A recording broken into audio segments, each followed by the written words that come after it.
So here's a new one. What if you could turn the dangerous carbon emissions that contribute to global warming into a martini? But this is no toxic cocktail. Senior climate correspondent Diana Olick joins us now with the latest in her series on clean startups. Diana? Well, Julia, we've reported a lot on carbon capture, which is various methods that take those dangerous CO2 emissions from factories and other sources and keep them from getting into the atmosphere. But what do you do with all that CO2? Well, how about making vodka? It's the best vodka on planet Earth. And, says the Air Company's CEO Gregory Constantine, the best for planet Earth because the vodka is actually made from greenhouse gas emissions. We work with partners that capture that carbon dioxide before it's emitted into the atmosphere, and then we use that CO2 in our process in creating the alcohols that we create. Distilling alcohol the old-fashioned way not only releases its own emissions, but it uses a lot of water, about 35 liters of water, to make 1 liter of distillate. It's obviously, far better for the planet in that we're removing CO2 for every bottle that we're creating. The scientific process in these laboratories is invaluable, but it's not cheap. Air Vodka, a 3-year-old startup, is a luxury brand, about $65 a bottle.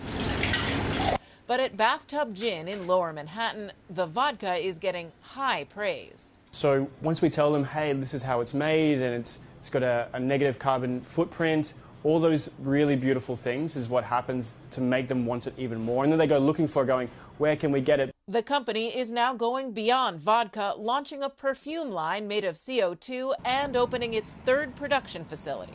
Vodka for us is really a gateway towards all the other products and then the industrial applications of where our technology can go. The Air Company is backed by Toyota Ventures, JetBlue Technology Ventures, Parlay for the Oceans, and Carbon Direct Capital Management.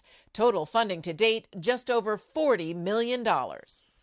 Carbon capture is now becoming big business as we look not just to reduce greenhouse gas emissions, but to keep necessary emissions from getting into the atmosphere. The more carbon we capture, the more opportunity there is to put that carbon to use. It's now being used to make everything from vodka to eyeglasses, laundry detergent, Coca-Cola, even jet fuel. Julia? Wow, amazing stuff. I was fascinated by the fact that you can use the carbon for so many different things. What kind of competition are we seeing among other companies in this space? I mean, this company raised $40 million. There must be a lot of interest from entrepreneurs. Absolutely, because we're seeing so much more of this carbon capture. I mean, I'm getting pitches every day from companies that are doing different types of carbon capture. And then the next step, of course, is another company that might liquefy it and shoot it into the ground, or, as I said, sell it to Coca-Cola. But the more carbon we capture, the more companies are going to want to do something interesting with that carbon. And that's just not a bad thing. It's not a bad thing, and I bet consumers are interested in that as well. Thank you so much, Diana. Sure.